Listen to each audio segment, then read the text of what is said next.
बहुत खुश हूँ ये पायलट देखे, क्योंकि बहुत सारे जगह हम लोगों ने डीएसआर फार्म्स देखे, लेकिन यहाँ एक तो खरपतवार बिल्कुल नहीं नजर आ रही है। पौधे भी बहुत अच्छे हेल्दी दिख रहे हैं। सीधी बिजाई यानी डीएसआर विधि से अगर हम धान उगाते हैं तो उसमें 30% की हम पानी की बचत कर पाते हैं। 2000 रुपया बीघा लगा, 10,000 रुपया एकड़ होगा। इमा 21,000 रुपया मशीन वाले दिन के खेत बोएगा। तो हमारे धान के खेत से जो मीथेन निकलती है और वातावरण को वो ग्लोबल वार्मिंग में ऐड करती है, उसका जो मेन कारण बताया गया है वो धान की खेती बताया गया है। हमारे लिए बड़ा चैलेंज है कि मीथेन की कमी कैसे किया जाए। उसके लिए सबसे अच्छा उत्तर है हमारी धान की सीधी बिजाई।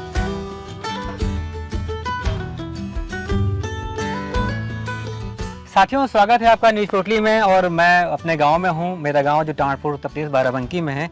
और आपने देखा था पिछले दिनों हमने कई सारी कवायद की थी धान की सीधी बिजाई के लेकर के, जिसमें हमने ऐसे ही स्लोगन दिया था तुक्के वाला, सीधी बिजाई ड्रिप से सिंचाई।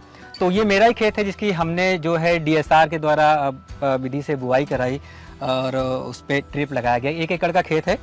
तो 11 जून को हमने लगाया था। उसके बाद बाकी जो हमारे पास 7-8 एकड़ जमीन हमारे पास और है पापा और चाचा की, उस पर भी पूरे में धान लगा हुआ है। तो हम एक मतलब हर महीने पे इसको हम देख रहे हैं कि असर क्या पड़ेगा, किस तरह जाएगा, किस तरह से इसकी कहते हैं ग्रोथ होती है। तो अभी ये मुझे नहीं पता मेरी ज़मीन पे कैसा होगा, लेकिन फ़िलहाल की जो कंडीशन है वो मुझे लग रहा है कि वो बेहतर है। तो आप मेरे पिताजी हैं जिनके बदौलत, जिनके लिए मैं कृषि पत्रकारिता बेसिकली मैं करता हूँ। और डॉक्टर भारद्वाज, आप इनको जानते हैं, हमारे चैनल पे देखा होगा। ये 2 लोग की पर्सन हैं और मेरा भाई जो यहाँ पे काम कर रहा है। तो हमने कहा था ना कि हम आपको महीने महीने दिखाते रहेंगे कि यहाँ पे हो क्या रहा है। जो मैं आज आप देख रहे हैं, सभी किसान भाई देख रहे हैं कि ये हमने 11 जून को डीएसआर लगाया। ये मेरे लिए बहुत बड़ा चैलेंज था कि यूपी में मैं पहली बार एंटर हुआ। इससे पहले मैं हरियाणा में पिछले 5 साल से कर रहा हूँ और वहाँ 2.5 लाख एकड़ ज़मीन पर मैं आपको बताना चाहूँ कि ये डीएसआर किया जा रहा है किसानों के द्वारा। और उसकी जो उपज है वो आपकी जो रोपाई वाली है उसके बराबर है, या जिनका मैनेजमेंट लेवल अच्छा है वो उससे अच्छी है। इसमें क्या है कि जो इसमें सबसे बड़ा जो चैलेंज है कि आज कई क्लाइमेटिक चेंज से क्या हो रहा है कि आप देख रहे हैं कि बारिश कितनी इरेटिक हो रही है, कहीं हो ही नहीं रही, कहीं एकदम क्लाउड बस्ट हो रहा है। तो इस तरह की स्थितियां आती जा रही हैं। इसका कारण है कि जिस हमारे धान के खेत से जो मीथेन निकलती है और वातावरण को वो ग्लोबल वार्मिंग में ऐड करती है, उसका जो मेन कारण बताया गया है वो धान की खेती बताया गया है। और धान की खेती विश्व में सिर्फ चाइना में और इंडिया में सबसे ज़्यादा होती है।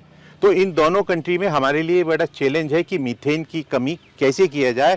उसके लिए सबसे अच्छा उत्तर है हमारी धान की सीधी बिजाई। एक एकड़ क्षेत्रफल में जो हम हरियाणा में मीथेन का मापन कर रहे हैं, शुरू से आखिर तक पूरे क्रॉप से लेकर के आखिर उसकी कटाई तक हम उसको नापन कर रहे हैं। और उसके परिणाम देख करके हम बताएंगे कि धान के फ्लड सिस्टम में और डीएसआर सिंचाई में हमने कितना मीथेन निकलने की विधि को कम किया हमने उस तरह से। ये जो मीथेन बताई जाती है कम से कम 10 गुना कार्बन डाइऑक्साइड से हार्मफुल बताई गई है।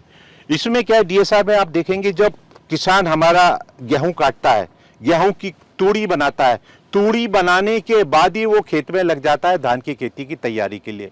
और थोड़े समय करते हुए कम से कम 6-7 हज़ार रुपये एकड़ वो अपने खेत में तैयारी में लगा देता है। यहाँ पर सिर्फ 1,500-2 हज़ार रुपये में हमारा 1 एकड़ खेत तैयार हो जाता है। और पूरी का पूरा जितना उसका क्षेत्रफल है 5 एकड़ 6 एकड़, वो एक ही दिन में अपनी पूरी उसको कंप्लीट कर सकता है। जबकि उसके लिए उसको लगभग 1 महीने लग जाता है रुपाई वाली विधि से।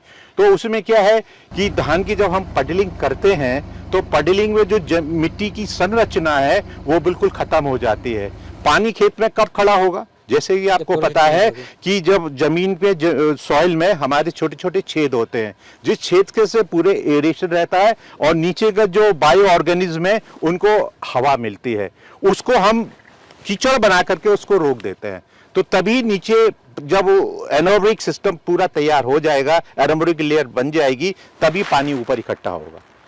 ये आप पूरा ये समझ लें। उसका अंतर ये है कि उसकी जो बल्क डेंसिटी है वो बहुत ही कम्पैक्ट हो जाती है उसमें, और उसकी वजह से एरेशन नहीं होता है। और वही जो आगे जाकर रिजल्ट में हो रहा है कि सॉइल की प्रोडक्टिविटी प्रति वर्ष गिरती चली जा रही है। डीएसआर से हम सॉइल की संरचना बिल्कुल हमारी जैसी है वो वैसी बनी रहती है, और यदि उसके साथ हम रेजिड्यू मैनेजमेंट कर दें, इसका जो हम इसमें से निकाल रहे हैं इसी खेत को हम इसको वापस कर दें, तो सोने में सुहागा होता है। उससे क्या है कि जमीन की उर्वरकता बढ़ती है और आगे आने वाली फसल में जो उसकी कॉस्ट ऑफ कल्टीवेशन है वो और कम हो जाती है। भारत के 17-18 राज्यों में intensive reporting, intensive ground report करने के बाद हमें ये लगा कि हमें वो सारे उपाय करने चाहिए जो पानी को बचा सकें। हमने देखा है उन लोगों को जो एक बाल्टी पानी के लिए मीलों पैदल चलते हैं, हमने उन लड़कियों को देखा जिनके स्कूल छूट जाते हैं, हमने उन किसानों की फसलों को जलते हुए, सुलगते हुए, झुलसते हुए देखा है। हम उसके साक्षी हैं जब हमने देखा है जो बिना पानी वो एक क्रॉप ले पाते हैं। हम सौभाग्यशाली हैं, उत्तर भारत कुछ राज्य जिनके पास पानी है लेकिन बहुत तेजी से जा रहा है। भारत के जिन किसानों को हमने प्रगति करते हुए देखा है, जो किसान लाखों और उससे कुछ ज़्यादा कमा रहे हैं, उन्होंने सबसे पहला जो काम किया है वो है पानी और सॉइल का प्रबंधन किया है। वो हम करना चाह रहे थे, इसीलिए हमने देखा। और ये जो लगाते हुए इतना हमारी जेबें खाली हो चुकी हैं। ये जो 10 एकड़ हमने धान लगाया उसको लगाते लगाते हमारा खुद का जेब खाली हो गया। इनके पास 4 एकड़ का पिपरमिंट का तेल था, सारा बिक गया इस धान करने में। अब हमें डीजल की चिंता है। आगे एक कम से कम धान की फसल है, 1 महीना 120-155 दिन की फसल है, उतने दिन तक हमको पानी पे जिंदा रहना है, तो हम वो पानी कहाँ से लेकर के आएंगे। हमें लगता था कि इस तरह कुछ करके देखा जाए। फिर डॉक्टर भरद्वाज जी का, रविंद्र जी का जैन इरीगेशन का सहयोग मिला। देन हमें समझ में आया कि अभी करना चाहिए। और अभी जब ये 1-2 महीने की जो फसल हो गई है वहाँ पर हमें लगता है कि ये चीज़ें हमें अभी साफ नजर आ रही हैं। तो यहाँ आके मुझे क्या नज़र आया, मैं एक तो बहुत खुश हूँ ये पायलट देख के, क्योंकि बहुत सारे जगह हम लोगों ने डीएसआर फार्म्स देखे लेकिन यहाँ एक तो खरपतवार बिल्कुल नहीं नज़र आ रही है। दूसरी बात ये है कि पौधे भी बहुत अच्छे हेल्दी दिख रहे हैं। और यहाँ जो है कंपैरिजन मुझे दिखाई दे रही है कि जहाँ फ्लड से किया है जो पैडी ट्रांसप्लांटेशन जिसको बोलते हैं, और एक है डीएसआर, तो कंपैरिजन देखूँ तो मुझे ये बहुत अच्छा नज़र आ रहा है। यहाँ कहीं पे भी पानी नहीं भरा हुआ है, मिट्टी भी सूखी नज़र आ रही है, खरपतवार यहाँ पे नहीं है। और जो फार्मर है यहाँ के, उनसे बात करने के बाद पता चला कि उनको खर्चा भी बहुत कम आ रहा है। तो मुझे लगता है ये बहुत ही खुशी की बात है। और अगर ऐसे पायलट्स अगर सक्सेसफुल हो जाए यूपी में और ज़्यादा से ज़्यादा अगर किसान ये कृति अपना ले, तो मुझे लगता है कि जो सस्टेनेबल शाश्वत खेती जिसको बोलते हैं उसके तरफ जाने के लिए हमें अच्छी राह मिल जाएगी। तो मैं सभी जो किसान जो करना चाहते हैं डीएसआर, मैं ये उनसे विनती करती हूँ कि आप यहाँ आइए, खुद देखिए और जो किसान हैं उनके साथ बात कीजिए, और जब भी आप कन्विंस हो जाए तभी ये करना शुरू कीजिए। लेकिन ये करना तो बहुत ज़रूरी है, और यहीं आगे के जो नेक्स्ट स्टेप्स है तो मुझे लगता है यही सबसे अहम है। तो मैं सबसे पहले हमारे जो प्राइवेट सेक्टर पार्टनर्स हैं उनका बहुत शुक्रिया अदा करना चाहती हूँ कि उन्होंने इतनी मेहनत करके ये सब पायलट किया है। और दूसरी जो किसान हैं जिन्होंने ये अपनाया, क्योंकि वो भी तो पहले बार कर रहे थे लेकिन उन्होंने भी रिस्क लेके ये सोच समझ के इसको अपनाया है और उनको भी अच्छा उसका फ़ायदा नज़र आ रहा है, तो मैं उनका भी धन्यवाद देना चाहती हूँ। ये जो हमारा प्रोजेक्ट है ये यूपी गवर्नमेंट के साथ हम लोग कर रहे हैं, और आगे जाके हम लोग यूपी गवर्नमेंट को भी ये सारा रिपोर्ट कर देंगे कि ऐसे ऐसे हुआ है, ये पायलट्स अच्छे हैं, जो भी हम लोगों ने कॉम्बिनेशंस ट्राई किए उसमें से क्या अच्छा आया। तो ये साल लगभग हम लोग 122 पायलट्स कर रहे हैं यूपी में, 10 डिस्ट्रिक्ट में लेके। तो बहुत अच्छा डेटा आने की हम लोग उम्मीद कर रहे हैं, और उससे जो भी सीख हमें मिलेगी उससे सब लोगों का फ़ायदा होगा, यही हम लोग चाहते हैं। Thank you very much. सिंचाई करते हैं ड्रिप के माध्यम से। ड्रिप के माध्यम से सिंचाई करते हैं। जी। तो आपके खेत से ट्यूबवेल और जो है कितनी दूरी पे है? और ये मान लो 50-55 मीटर होगा यहाँ से बोरिंग सेट। 50-55 मीटर दूरी है। जी जी। तो फ्लड वाला जो आपने जो रोपाई किया है, जी, रोपाई विधि से जो की है, जी जी, तो उसमें कितना पानी आपको देना पड़ता है? मतलब उसमें मान ले कि आप पानी हमेशा खड़ा ही रहेगा। हाँ, मतलब कितना टाइम लगता है 1 बीघे में मतलब पानी देने में? 1 बीघे में मैक्सिमम मान ले से 1 से 1.5 घंटा, 2 घंटा। 2 घंटा आपको पानी वहाँ चलाना पड़ता है। जी। तो जो डीएसआर में आपने किया है ड्रिप के द्वारा, जी, तो इसमें कितने घंटे चलाना पड़ता है? 1 एकड़ में 2 घंटा। 1 एकड़ में 2 घंटे चलाना पड़ता है। तो दोनों में मतलब कितना कॉस्ट? मान ले 4 घंटा तो हमारी बिजली की बचत है। 4 घंटे की बिजली की बचत हो रही है। जी जी। तो जो आपने ये रोपाई किया था 11 तारीख को। जी। तो 11 तारीख से लेके अभी तक डीएसआर में कितनी बार पानी दिया आपने और फ्लड में कितनी बार? हर दूसरे दिन तो आप मान लें कि हर दूसरे दिन तो ड्रिप चलानी है हमें। हर दूसरे दिन ड्रिप चलाते हैं आप? जी। तो हर दूसरे दिन कितने घंटे ड्रिप चलाते हैं इसमें? मान ले 2 घंटे। 2 घंटे चलाते हैं जी। तो क्या पूरा खेत भरना पड़ता है इसमें? नहीं, बराबर नमी बनी रहे बस। नमी बना के इसको छोड़ देते हैं? नमी बनाते हैं। ओके। और उसमें पूरा पानी आप हाँ, भरते पानी इसमें खड़ा करते हैं कि घर फतवार न जमे और पानी इसमें अधिक से अधिक, ये मान ले 1 से 1.5 महीना पानी भरा रहे उसमें रह के।